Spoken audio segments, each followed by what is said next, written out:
5-man team, a Russian team from the LCL, and that groups was the bare minimum for this team to make. So as we continue to see them rise up through play-ins, repeatedly make it to Worlds, we should get to know these guys fairly well. On the other side, you know, there was a lot of question marks around FlyQuest over the course of the year, and then had that run to the top as everything started to click together. And I think that while it is a shame that North America hasn't gotten any teams out of groups, they now get to hold high their heads of taking down the LPL first seed, as is tradition. It feels like NA might actually be the kryptonite for LPL. LEC should take some notes. Yeah, they're not prepared for it. But as we enter picks and bans, of course, it's the blue bans on the blue side. We've got Ashe, Volibear, and Shen, whereas the Lucian, Nidalee. Last one is going to be an interesting one here. The Swain taken away. Now, this seems to be one that most teams do not want to deal with, and it's the most respected of the Unicorns of Love wheelhouse of wild picks. And as you heard on the analyst desk earlier from Amazing, he feels like the creativity is kind of stalled out a little bit, that we've kind of seen that everything that UOL can bring to the table. But as this is their last chance to throw a punch, we'll see what kind of punch UOL are looking to throw. Is it going to be a wild one? Now with the Graves priority pick, this does mean that Lilia is left open and available, so Santorin, yep, snap grabs that one very quickly, while the Jhin is picked up for Wild Turtle. Yeah, Lilia as well. Syndra has slipped through. Some other good options. Syndra's always one that's going to be interesting. Double AP feels like a clear sign for Nomance to bust out that Kassadin. That said, though, Power of Evil on the Syndra previously really mid-gap Nomance. How that was a massive performance from him individually as a player. The electrocute Syndra in mid lane. Maybe hoping that he can repeat that today, but now we've got the immediate Kassadin lock in, the call out. Lucian is the only AD mid in the meta. You have nothing left, Power of Evil. You must pick an AP champion. It's also the No Man special. Famous for his Kassadin. We saw it pop off into plans, and again, if this is going to be your last spotlight on the world stage for 2020, you might as well go out with a bang. We saw Power of Evil pull up the Azir last time around. Kassadin has a decent matchup into it. His ability to riff walk around the wall, kind of find himself back into position. So Power of Evil holding that one for now, as we're necked and locked in. So a very strong AP jungler, AD top laner. Santorin does want to gank Solo's lane. Definitely. It's also a strong pick for Boss, so denying him that one. Yeah, it makes a lot of sense. Of course, last time we saw this game, of course, at the end of the day, it did go in favor of FlyQuest, but early on it was a lot about the mid lane for FlyQuest getting a lot of attention and the top side for UOL. Solo suffering a little bit as Boss and Ananasik kind of repeatedly look to find a 2v1 in that lane. So we'll see if it's a similar story today or if the strategy adjusts a little bit. Hard to know with Renekton. You can leave him alone, you can gank him. You really got a lot of options with the pick, but the Ornn is not going to be one of them this time around. The Aurelia banned as well. Potentially trying to limit some of the AD mid laners left up and available. Power of Evil, notorious for his creativity. Much more control mages these days than in years past, but can obviously always bust something out of the back pocket. The true mad scientist game. You have the mad scientist of UOL and they're drafting versus Power of Evil. Yeah, to be fair, I wonder what coach encouraged him to be a mad scientist, Frostgren. Is it perhaps the Sheepy? On the opposite side. So yeah, history between these two teams, and Sheepy, I think, well aware of all the champions that he can bring to bear. You have some really fun facts about Sheepy, Draco. So you were telling me the other day that Sheepy is really obsessed with micro interactions in team fights in particular, and a lot of the teams that he's coached for really excel in those team fights. And you see that from UOL. They are willing to flip on everything. Not only are they very talented players, all making Master or Challenger on the Chinese Super Server, attending Worlds this time around, but their attention to detail in team fights, I think, really is a hallmark of what you were explaining to me about Sheepy and what he prioritizes as a coach. Yeah, it's how they utilize their VOD review time. Often the frustration of many European teams previously with the Unicorns of Love is it takes a long time to break down everything that could go right in a team fight, but also shows you how some of the best team fighting players have come in from the LEC. Players like Hylissang, obviously training under Sheepy. Players like Vizichachi as well, two obviously big team fighting giants. But now we have the Vayne locked in, and I suspect going into the mid lane in the hands of none other than Power of Evil. And Nomance, again, was absolutely bodied horribly. Orianna versus Syndra, Power of Evil smacking him down, and sadly, I don't think it's going to be a different story this time around. For UOL, it's going to be about weathering the storm here in the early game. I feel like Lulu is a solid pick here, not only because it synergizes really well with Gadget's Twitch, but also if she can get close enough to Vayne, can just ruin a Vayne's day. You chain a polymorph into an exhaust, and you can hopefully slow her down long enough where the where your team can find her and pop her like a balloon, but Ooh, this could be a big yikes, big send-off for UOL. See a lot of firepower coming out of FlyQuest. This is definitely one of those compositions where if it ever gets online, it feels pretty unbeatable, but it's going to be difficult to get online, and FlyQuest certainly have the tools to dismantle it at every turn. The final pick here, what is it going to be? Another Blitzcrank game for Ignar, perhaps? And there it is.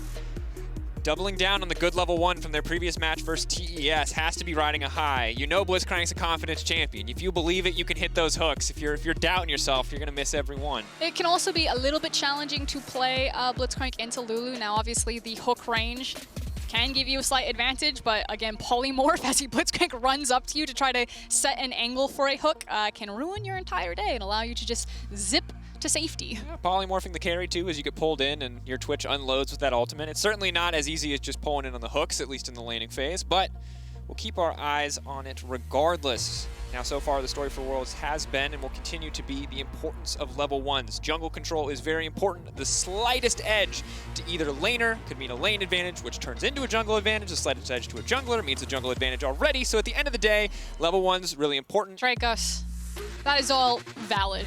And yes, we can talk about this till the end of time. But I'm telling you, I want to party. Yeah. NA, LCL, the rocket up to the airport. We're meeting in the Starbucks above. I want a full fiesta here. Like, if we're gonna go out, we're gonna go out swinging. I want like the bar fight, the fiesta. I want the circus in town. You're over the like MMA and the octagon. You want the wild west out here, huh? Yeah, I just want everyone to be shooting from the hip right now. Just very reactionary League of Legends. Like, I'm here to style on kids. I'm here to make you remember. That's what Power of Evil did last time. Again, see if he could do it again. See how Solo's feeling in this game as well. Obviously stepped up big time in the previous match. Boss, though, continues to be a force to be reckoned with on the top side of the map. And I'm looking at it, Frostkern, and this music just filling me with tension. Because I know level 1, if anyone's going to fight FlyQuest, see TES backed off last time, looking to pick a better avenue to fight, ultimately still losing out on the level 1, but picking a better timing. UOL feel to me like a team who are going to take the fight head on. I always like to say they're one of those teams that when you smile, they smile back at you. Yes. And it's this idea of like, you down to dance? Because I'm down to dance with you. Surprisingly tame metaphor for what Unicorns of Love do, which is, again, bar fight. Bar fight. Just constant, scrappy engages. Feels like you say one bad thing about one of their players and suddenly the other four are just like, excuse me, what'd you say? They're flying out of the woodwork. Like, calm down, he said he didn't like my tie. Who doesn't like your tie? Just bam. Look at those uniforms. You have to like everything about that. I missed the full tracksuit, though, I will say that. The tops are cool, too. There it is. Woo! Boss looking fresh. Unicorns of Love, FlyQuest. Final games we get to see from both these teams. Let's make it a wake, not a funeral. Let's see what both these teams can bring to the table, how they can perform in their final moments. Today is about celebrating what we have accomplished this year. Unless you win the World Championship, everything will end in defeat. It is only one team that gets to end their 2020 season on top of it all. So for now, swing and a miss to start it off, but I like where our brain's at right now. I also just caster cursed them because I was like, they're going to fight. They're all going to fight. They're going to put everything on the line at 30 seconds into the game, and I was completely wrong. They're chilling, they're waiting, they're playing back. They're respecting the Blitzcrank. They saw what happened to TES in the previous game. They're painfully aware that they do only have a level 1 Cassidon here against a lot of champions who are much stronger at level 1. That said, maybe they 5-stack in the bush and wait for a late Oh no, game. they're coming, it's coming. Here we go. Surely it's coming. Oh, here we go. Round 1. Now remember, chat, the first rule about Fight Club is that you don't talk about Fight Clubs. Everyone be Don't quiet. clip this no matter what happens, okay? We're in the bush. Can the 5-man stack save this? Okay, they're going over the corner. Keep No. inside to the wall. They don't even know. They don't even Surprise! Wild Turtle, 4-shot, now coming out. Santorin's gonna be in trouble. He gets the smite down, but now he's running for the hill. He's ticking away. That's some deadly venom, but it's not quite enough to finish the job. Santorin still grabbing the camp, and No Man still has to run for his life. FlyQuest, they avoid disaster, and at the end of the day, I think they come out on top because Power of Evil just won lane. Yeah, lane is a pretty big yikes for No Man's right now. No Man's, you cannot walk up to that, sir. Good sir, please, back away. And like you said, Santorin, he got the Raptor camp. He's already level 2. He manages to hop his little butt all the way to his own Raptors, and he's now double Raptor into red buff. He's going to be feeling very good. And No Man's is just waiting for mercy for this wave to crash into his tower and hopefully farm safely. I mean, to be fair, this is very thematically accurate. Vayne is basically Lady Van Helsing, right? And No Man's is playing vampire. How are you gonna make this one work, Ed?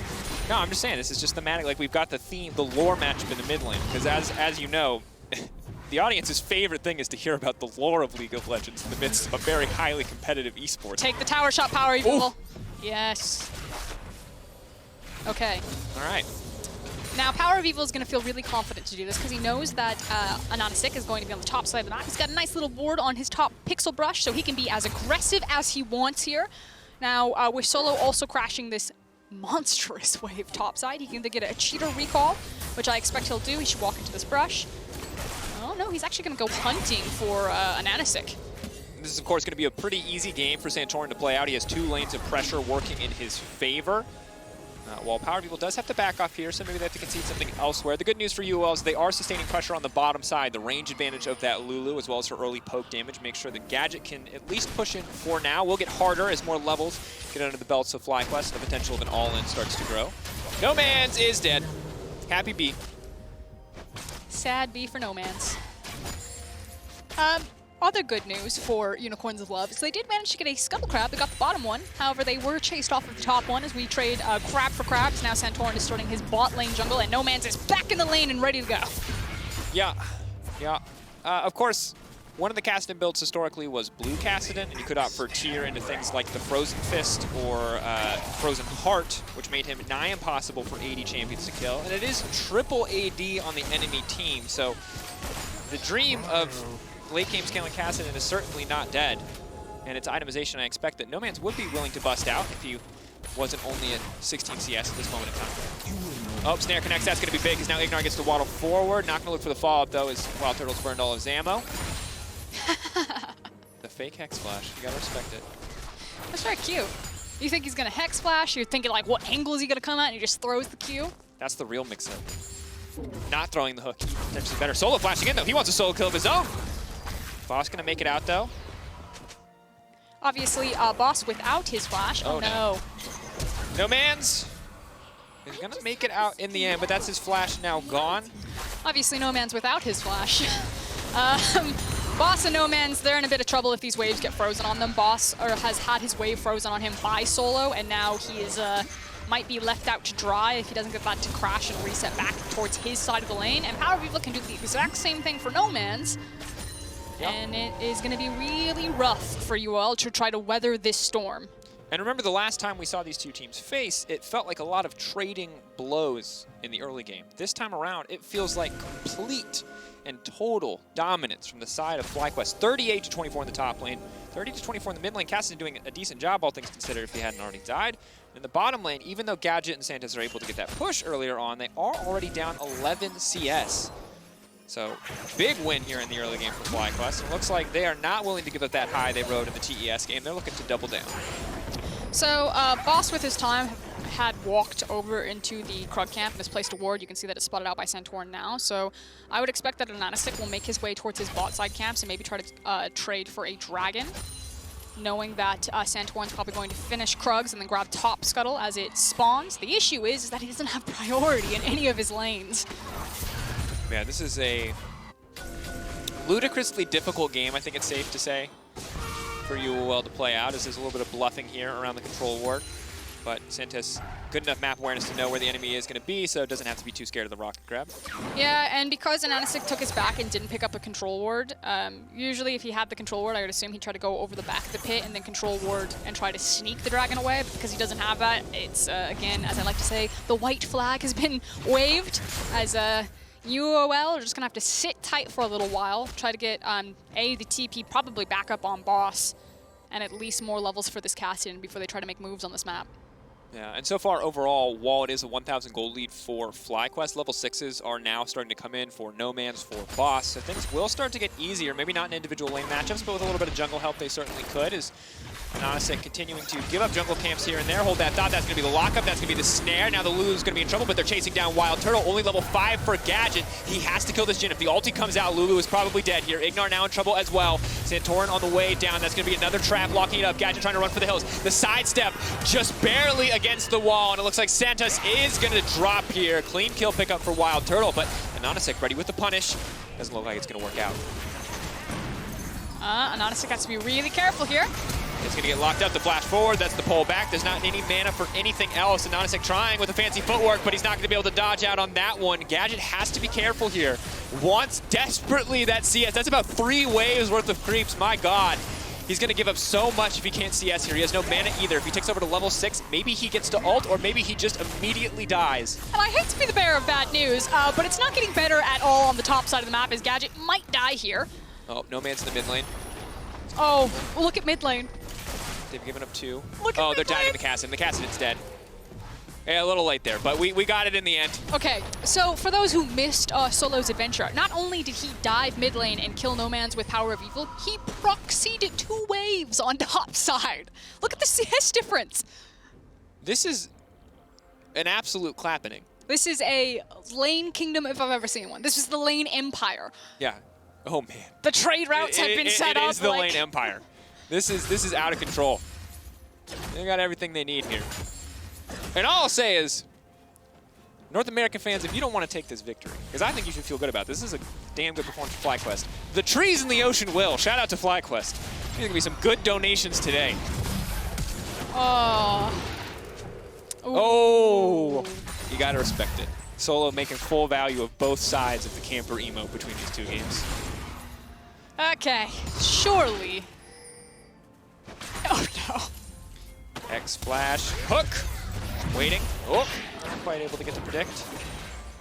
So we didn't get to see the replay of what happened in the bot lane, but I do want to give a special shout out to Santorn. If you guys use YouTube and go back and watch that one, from downtown, that Swirl Seed to just tag Lulu in between the incoming creep wave and then immediately proc the Drowsy on the ultimate was just very nicely. That was a chef's kiss sound, if you couldn't tell. And now we've got an engage on the top side, though. Big ult coming in. That's going to be traded back, though, on the Dominus, trying to one-shot the Twitch before he can use the expunge. Leaping in, leaping out. Solo, just a little bit of healing. Gadget in trouble. Minions!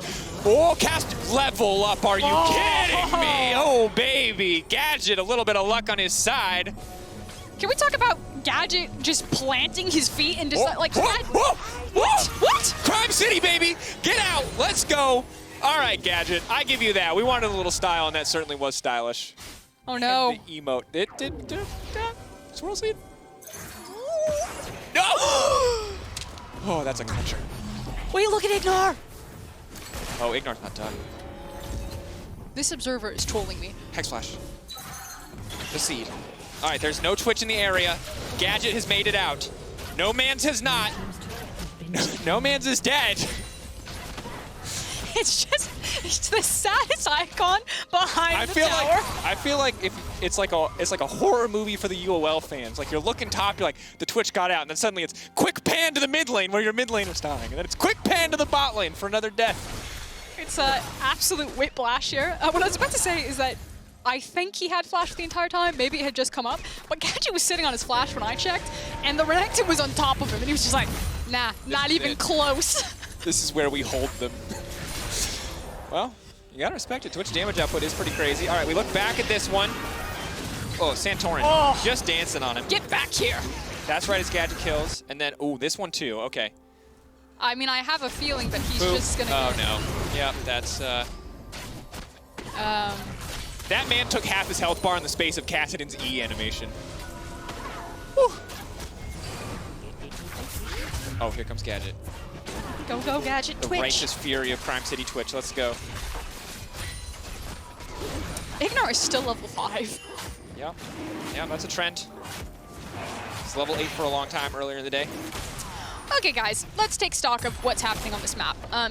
If you're just tuning in, FlyQuest are dominating, just gapping everywhere on this map. Yep. Now, I will say that their composition lends them to do that. They got a lot of very strong lane champions, so UOL are trying to get something back cross-map, particularly getting this Twitch snowballed ahead. They drop the Herald on the top side, which Gadget's still away. That's going to feel real nice in the bank. And this is like, if you're an LCL fan, right now, Gadget is your hope. He is everything for you guys. No Man's, he's not going to be relevant for a very long time. They're running for their life. Power of Evil wants the 2v1. The rest of the team now coming though, and ooh, it's not going to connect with the ults now coming in. They need to sidestep. Santos needs to body block, but he's been pulled away. It's Gadget all on his lonesome, but they're still there. Boss on the backside, that's a big shutdown. Now they have to give the respect. Now they have to back off. Ignor's going to be in trouble. Santorin over the wall with the swirl seed can sleep and not a sick, but he might want to wait on the cooldown there. Good damage now coming in. That's the snare as well. Solo so powerful, but now polymorphed. He needs to heal up with the Cold of Meek coming in just in time, but not nearly enough. Wild Turtle taking down No Man's. Fly still on the hunt. They're at a man disadvantage, but their pockets are filled with gold, and they're looking to make it work. Gadget needs to be really careful. Stepping forward. That's fourth shot. Okay, all right. He didn't do the math. He didn't do the math. That face, look at Gadget. Cut the tape here, folks. On to the next one. Wild Turtle, having a fantastic game. It's also for those who, let's check it out one more time. Okay. This is your man, LCL. That's peak Chad, Power of Evil, knowing the team will come in time. And credit to Santos. You know, blocking the hook right there, flashes away. Wild Turtle doesn't get the snipe, and then gets a nice shutdown on Vayne. And it's just pure chaos from here. No Man's does manage to get on the board by killing Ignar. And then it's just Gadget, Boss, and Santos slowly whittling everyone else down. Cut the tape here. This is where we stop the replay observers. Thank you. Okay, now nothing else happened. Nothing else went wrong. Just a 5K gold lead for FlyQuest. Disgusting lead at this point in the game. Now keep in mind, this is the glass half full, so bear with me because I know optimism probably shouldn't be what I'm okay, I'm buckled in, I'm ready. Now. Let's hear it. But what you saw in those fights and what we're seeing on our screen is a 3-1 Twitch with a man immune stacking. Oh, we know all about this one. We do know all that. This is a ton of AD, and it's going to proc on everybody when the spray and pray is up. Why does it work that way? Apparently coded as intended. It's ludicrously strong. And so what this means is if we see more fights where Gadget keeps being the beneficiary of some gold, a little bit of extra XP, a little bit of extra time, then UOL may find a way back into this game. The Solo now running for the hills, and already some good damage going down. Boom, boom! Gravesalt not even going to connect, does not want to share that gold. Listen, we saw the Merman of Twitch build in the LEC. If you're a Crown Shot fan, shout out to you, Crowny. It does, as Draco said, ludicrous amounts of damage because of its ability to proc off of each one of his ultimate attacks. So you can already see Gadget is starting to make some nice shoes out of Solo there. And it will only get stronger, so... Oh, No Man's trying to pick off Ignar. Has to be careful, though. Oh! Wow. Good footwork. Keep in mind, FlyQuest still with a 6K gold lead. For them, it's just about keeping it as clean as possible while they snowball this advantage. While you could say they're fighting against the clock of Twitch, right now it's really just about leveraging the massive lead that they do have. And you can see Power Evil trying to do that on the top side as he starts to take down this tier 2. It is kind of one of those nice things, though, for UOL, how strong Twitch can be on a side lane, because obviously FlyQuest can split up the map if you're really confident doing so because of how strong Power Evil is on this Vayne. But you could try to assassinate him, which is why I like what Santorin's doing, which is just playing Peter Pan, shadowing underneath Power of Evil, and escorting him around. And it feels like you have President Power Evil being escorted by Santorin on one side, and then you have President Gadget being escorted by Santos on the other side. He's the boss, you know what I'm saying? He's the Don. It's Don Gadget en route, looking for the opportunities. Skulking around here. Ignar. Zooming out. He sees the Lulu, and he's like, wait a second, you're never not next to the Twitch. Listen, Lulu is walking the dog right now. And even if you can't see the dog, you know it's there. Long leash. We've gone way too deep into mixed metaphors. Shout out to you if you can keep up. It's the specialty. You keep getting more and more precise on a meta until vague. There's like 3 people in the chat like, I got that one. I got that. We're getting more and more niche. Okay. And again, if you're here and you, just as a reminder for overall stakes for the day, this game is just for pride. There's no standings effect here whatsoever. We have one final game after this between DRX and Top eSports to see who will be first seed, who will be second seed. That is a winner-take-all final game. There are no situations where there is a tiebreaker to follow. So this is, you know, this is our opening match. This is a little something to get the people hyped up before the big hype stakes. The appetizer? It's the appetizer. And it's a good appetizer. Yeah. Mighty fine. Okay, so what we're going to be playing for right now is going to be this Mountain Drake. You can see that with the superior vision that Ignar has set up here for FlyQuest, that they may have a good position on Boss. Now, Boss is waiting for this Twitch to wiggle his way over here. So that they can go for... Surprise! Now, Ignar is just going to go for the knockup. They're going to back off, and Unicorns of Love seem pretty set to contest this one. Keep in mind, Solo's still on the top side, and he doesn't have a TP. Jinalt could try to steal this, but they are going to grab it. There you go. Clean Dragon pick up for the side of Unicorns of Love. Now they have to get out scot-free. This is the tough one because two of them are asleep. Malphite, though, unstoppable as he makes it out over the wall. Solo now coming in. He has flash. He can flash engage. He's not going to. They've got the inside track, and they're instead going for the tower. Nice patience from FlyQuest. Oh, Gadget. Oh, no. There it is. Big ulti, Solo trying to step forward. Solo slowly getting chipped away at. Just play for the tower, FlyQuest. And here's the thing is, Unicorns of Love really have the shotgun composition. They leap in, they do a lot of burst damage up front with that Twitch ultimate, but if they can't finish the job, Power of Evil can tear UOL to pieces. Now they're looking to break open, and if they're smart here, they'll take the tower, but not the inhibitor. They don't want to give any more gold or funnel further into the Twitch when there's not a Baron to potentially use to push and end the game. Yeah, now at this point, FlyQuest can try to get maybe some chip damage, find a pick here on this tower, but want this wave to obviously hit, so there's no potential freeze here, but they should reset and start playing again top and mid until the Baron or the next Dragon spawns. And this game is getting wilder by the minute, and while the gold numbers for FlyQuest certainly make it feel like it is an inevitability for them to win, Gadget is getting stronger, as is Kassadin. And while a behind Kassadin is certainly not the normal level 16 death sentence we like to look at, it is still a big threat. It's also really dangerous for certain members of FlyQuest to step too far forward. You can see Gadget trying to see if Wild Turtle will overextend for one of these minions. And if he does, that's a very fat shutdown bonus on that 4-0 into Jin. We saw the gold graph a little bit earlier, and Turtle is very wealthy. Yeah, Turtle has 3 items now. So if there's a world where Twitch can kill you emerging from the darkness, certainly it would happen because even if you flash away at that point, he simply ults and then outranges your flash away option. But it's still going to be very difficult to pull off because Wild Turtle, if he has a force shot, probably takes 50% of Gadget's health and can definitely take him from 50 to 0, no problem. Literally. He'll hit Gadget and Gadget will explode into shrapnel. 2 hits. You hit Gadget, Gadget hits the floor. This is about who finds who first. Yes. Good news is Twitch can be invisible. Bad news is Jin just drops traps and he'll find you. It is, of course, then very interesting in the pressure game. We often talk about, who has better contest on mid lane tower. Not only do FlyQuest have the tower, but, Wild Turtle can't push the wave past that anymore. Good thing is he doesn't necessarily need to because they pushed in all the way to the inhib. Oh, they found Malphite. That's a rock. Where's he gonna go? He's sleepy. He's Here comes Power Evil. He's gonna make it out. A well-timed ultimate, but not nearly good enough to turn the fight. That's gonna be a pick for FlyQuest. Question now is, what are they gonna get done with it? Well, they can grab the minion wave behind them and continue to fish for picks off of this tower, especially because Solo is actually shoving in the wave topside. Now moving in.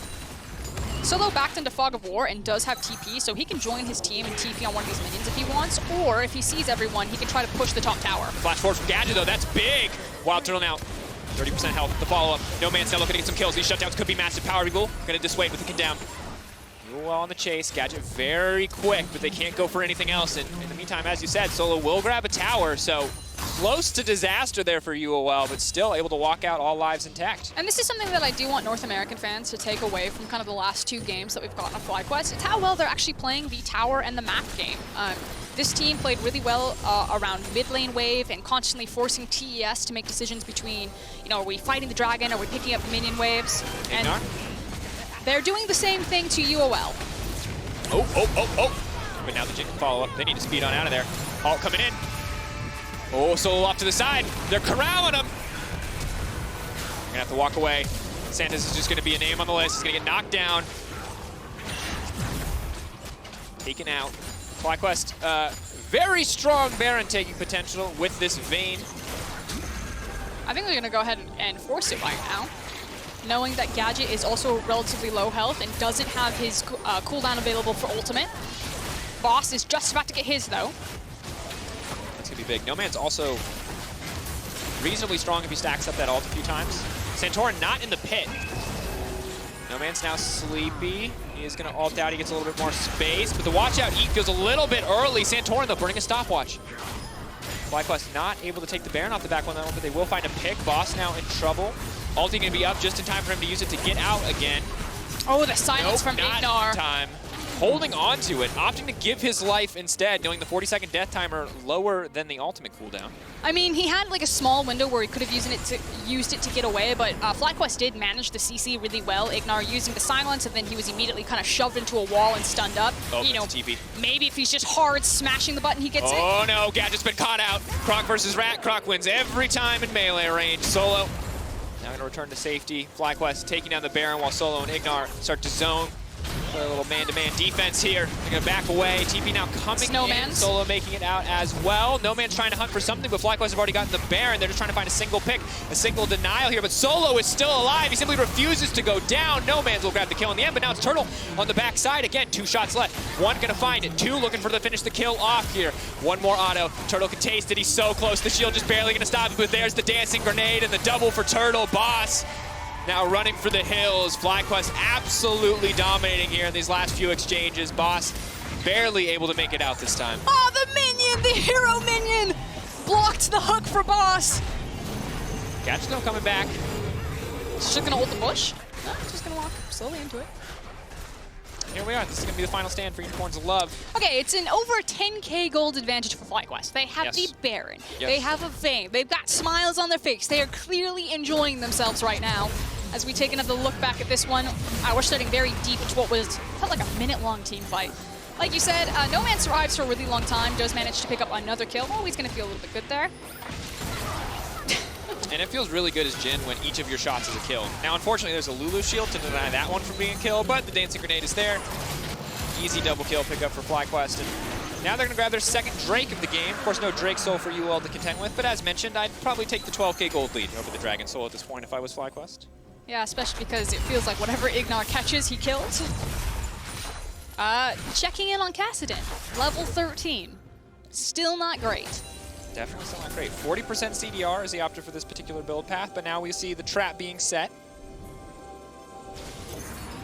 Ooh, Ignar's so used to hooking people. He might not used to a little too comfortable there. Oh, pull back though, but of course interrupted by the dash from Nanosek, it looks like. Yeah, FlyQuest, I think, actually just wasting a little bit of their Baron right there because they were trying to grab picks and no one was responsible for grabbing the wave, which means that you will get a nice safe reset for Unicorns of Love while there's nothing left to take onto the map. Look at Power of Evil. That's a really long trek to go back and get that wave and walk it in. Yeah, a little bit time consuming. Of course, 2 items there with the Ginsus, as well as the Blade of the Rune King. Half an item on the way, so feeling pretty comfortable. Oh, there it is. Thank you, observers. 700 out of 750. We also have the Seraphs now finished. Now, one of the things about this build is obviously Twitch is going to want to try to build it off of CSing rather than just spamming his abilities. He can, you know, ambush kind of back and forth from lanes, but he can't stack it as quickly as things like an Ezreal can by spamming abilities just due to the length of his cooldowns. The fastest that we've seen a stack, I believe, was 14 minutes with Crown Shot. Yeah, that one was a little nutty. That game got very quickly out of control. Yes, it did. But for now, FlyQuest looking to make this a victory lap. Had a dominant early and mid-game performance so far, and they're going to play this one slow. Maybe not what you'd expect from a team with a 13,000 gold lead, but they respect the Twitch, they respect what Gadget's been able to do from Fog of War, so they will just chip away at this, not looking to risk anything here when they don't have to. Okay, Gadget got it. There it is. All right, big 3-item Twitch. Really the only person you need to keep your eyes on, that and the Malphite. Casting with maybe some cleanup potential, but if Gadget's not doing most of the damage, nothing's gonna happen. Also, it just takes Ignar just catching Gadget once. Yeah, he's got a Lulu, but one misstep and he can pop him like a balloon. He was coming out, but now the flank coming in from Solo, and again, with Twitch all down, a lot of that threat is gone. We talked about how FlyQuest kind of wasted a lot of their Baron buff because they were trying to set up picks in the red jungle side, but no one grabbed the wave. You can see that the Baron has now fallen off, and they have yet to crack anything farther. We're looking at Ignar to find a hook. As Unicorns of Love actually have a lot of time. Trying to clap on Solo, but you got to keep your eyes on that hook coming in from Ignar, trying to pick him off, and No Man's still going to be able to cancel that grab and make it out. So that's a clean pick. 41 seconds till Solo's back up and alive, but it doesn't mean giving up their bottom lane tower. No, they're able to clear the way fast enough. Even the third shot there from Wild Turtle, not quite able to close it out. Yeah, this is kind of the thing, you know, Jin At this point, takes towers very well, but traditionally one of the slower AD carries at taking the towers comparatively to other attack speed ADCs. And Vayne has a relatively low attack range, and especially against a comp with a Malphite on it, needs to be a bit more respectful. So FlyQuest have actually really been slowed down as they're attempting to siege this, either through their own setup of wasting time by not setting up the waves and playing maximum effort around the Baron, or just kind of in the nature of their comp into UOL. And we're now starting to get into a situation where the time is ticking, and I know it's like that very, very long light at the end of a very long tunnel for UOL, but I can see it. I can see the little glimmer. Tiniest glimmer of hope here for the Unicorns of Love. Again, do not want to leave winless. I do want to point out specific items, however. Wild Turtle, A, all of his items, B, his stopwatch. That one for the next team fight, especially when No Man's thinks that he can assassinate Turtle and jump onto the back and then maybe, you know, gets punished for overreaching. Yep. That's what we're going to be watching for with that stopwatch. Definitely something to keep track of. Additionally, a little bit of armor optimization and the Zhonya's coming through. Of course, really only one magic damage threat on the side of FlyQuest. True damage coming in from Vayne means any fight that is long enough, she should be able to find a bit more. It's also the fact that she's level 16, where Boss and No Man's are level 14 and 13. The sheer EXP advantage that FlyQuest have is huge. It's so massive, and they're not really willing to give it back. Like, I feel like they could have just taken mid lane inhibitor, but they just refuse to do it because they do not want to funnel any more gold into the side of UOL. Looking to find a pick and just end it in one fell swoop. Our observers showing us exactly what Ignar could see, what he's fighting for there. Choke points are not going to be the friend for FlyQuest. You do have flash on Ignar though, so maybe there's a reality where if Gadget doesn't respect how close he gets to the Blitzcrank, not necessarily even pulled, but just like a flash knock-up into silence. Waiting with bated breath here. Both teams spending a lot of time hiding in the darkness, looking, fishing, trying to find these picks, trying to find these opportunities. They're going to trade third dragon, or at least attempt to trade third dragon for the Baron, but nice control would spots them out, so FlyQuest are now racing over here. Maybe we get our fight? Remember, what does it cost them to try this? Wild Turtle can just grab this when anyone. Dragon tries to reset. Wild Turtle can finish at 6K, getting lower and lower. Solo on the way in Santorn as well. That Renekton can do massive damage if he gets into that fight. Are they going to hold on to Drake? They're now flashing forward. That's going to be a big knockup, but really only connecting on Ignar. Power of Evil meantime in the back line. They pulled through, and that's going to be it. Massive fight coming in.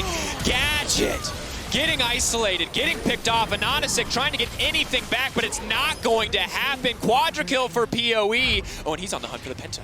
That's the TP out. Wild Turtle wants to cancel.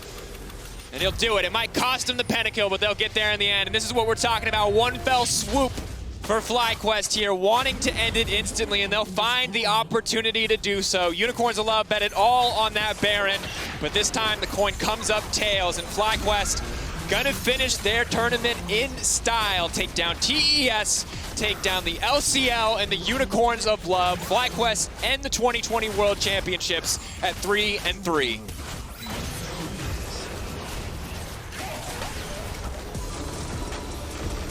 You feel good about that one. The sad gingerbread man coming out, Turtle was like, I didn't want to take it. He was going to TP to safety. I had to do it. It's true. Quadra kill for PoE.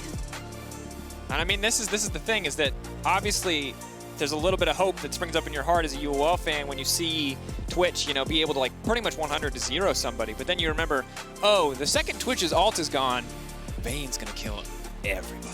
I'm sad that we don't get a replay. Did he flash forward over the wall and just get immediately checked by Vayne? He might have. I'm going to be honest, I lost it in the heat of the moment. My only goal was to keep my eyes on Gadget, and then he was just kind of in this pile of bodies much larger than him. So yeah, I hope maybe we get the replay. Maybe it could be the Mercedes drive to victory production. And again, this was our final goodbye for Unicorns of Love and FlyQuest. Unfortunately, the journey ends here. But you can see some smiles left on the players' faces for both sides. I think, you know, some pretty big takeaways. The first time you all played FlyQuest, it looked much better. You know, it was a come from behind victory and heroic performance from Power of Evil to allow FlyQuest to pick up their first win. Second game, that was a bit of a lane kingdom. Yes, it was. That was third one. Second game was also beautiful level 1. I mean, FlyQuest have shown us a huge variety of ways that they can succeed. But of course, our Oppo player of the game, none other than Power of Evil himself, winning lane before lane even started. He was absolutely out of control. And just really catching people off guard with how much damage he was going to do as Happy Bee comes out through there. And I think this is the moment. Okay, so watch Gadget. I think he flashes forward. Okay, no. He does. Yeah. He had a choice. Either stand there and die or flash over the wall and... Die a hero to Valhalla with you. Is he yawning? No, I think he's blown away, and then he's sad that he doesn't get the pentakill. But a fantastic game from all of FlyQuest. Really 2 bangers to end the day for the team overall. Yeah, I'm not sure what else to say about this group. I think it's really...